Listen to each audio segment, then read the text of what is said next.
भातकुली तालुक्यात पावसाने दांडी मारल्याने बळीराजा चिंतेत, शेतकऱ्यावर दुबार पेरणीचे संकट। भातकुली तालुक्यात खरीप हंगाम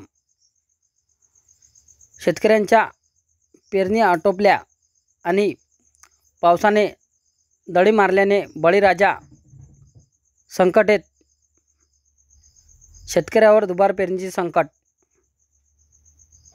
शेतकऱ्यांनी जगायचे कसे असा देखील प्रश्न शेतकऱ्याने उपस्थित केला आहे। काही शेतकऱ्यांजवळ पिंकरची व्यवस्था असून महावितरणचा मनमानी कारभार, त्यामुळे शेतकऱ्यांना वेळेवर वीज पुरवठा मिळत नसल्याने आसमानी उस्मानी संकटाचे देखील सामना शेतकऱ्याला करावा लागत आहे, अशी प्रतिक्रिया 28 जून रोजी दुपारी 4 वाजता सुमारास पब्लिक न्यूज सोबत बोलताना शेतकऱ्यांनी व्यक्त केली। सरकारने त्वरित शेतकऱ्यांना आर्थिक मदत देण्यात यावी, अशी मागणी देखील यावेळी करण्यात आली।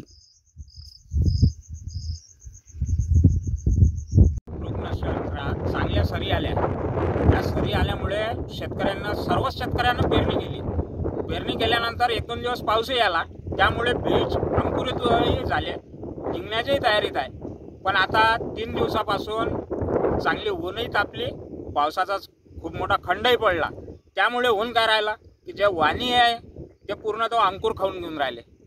त्याच्यानंतर जंगली जनावर डुकरं तूर खाऊन टाकून राहिले, उकरून टाकून राहिले। त्याच्यात पाण्याचा खंड पडल्यामुळे आम्ही आमच्यापाशी ओलीत आहे, तर आम्ही पाणी देण्याचे प्रयत्न करत आहोत। पण महावितरणचा एवढा गलतान कारभार आहे की गेल्या 2 वर्षापासून मी DYलाही तक्रार दिली, JEलाही तक्रार दिली, पण अद्यापपर्यंत ते DP दुरुस्त झाले नाही।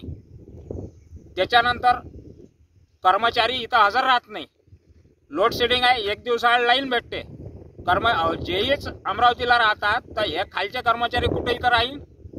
लाईन येते सकाळी 8 वाजता, कर्मचारी 12 वाजता, लाईन होते चालू ते 3 वाजता, आणि 4 वाजता 5 वाजता लाईन जाते। कधी ओलीत होणार? सर्वच गोष्टीचे लोक आता समजा आता विकासात्मक कामं करायचे असले तर रस्त्यानं जे झाडं असते, झाडं तोडायला जर सरकार गेलं तर वृक्षप्रेमी त्याचे याचिका दाखल करतात। जनावरं जर आता समजा आम्हाला जनावरं आमची तूर खाऊन राहिले, आम्ही जर एखाद्यानं जनावर मारलं तर त्याच्यावर केसेस दाखल करतात, त्या जनावराची प्रेमी पैदा होऊन जातात। मात्र शेतकरी हा सर्व इकडून वेटीस धरल्या चालला, पण शेतकऱ्याचं सध्या कोणीच प्रेमी दिसत नाही आहे। निवडणूक आली तर फक्त विरोधी पक्षाला शेतकरी दिसतो, पण निवडून आला की तो चुपचाप बसला राहतो। शेतकरी मरून राहिला याच्यावर अजूनपर्यंत कोणाचंच लक्ष नाही। एक तर निसर्गही मारून राहिला, निसर्गही कोपला, सरकार तर काही विषयच नाही, सरकार तर कुठली दखलच घ्यायला तयार नाही।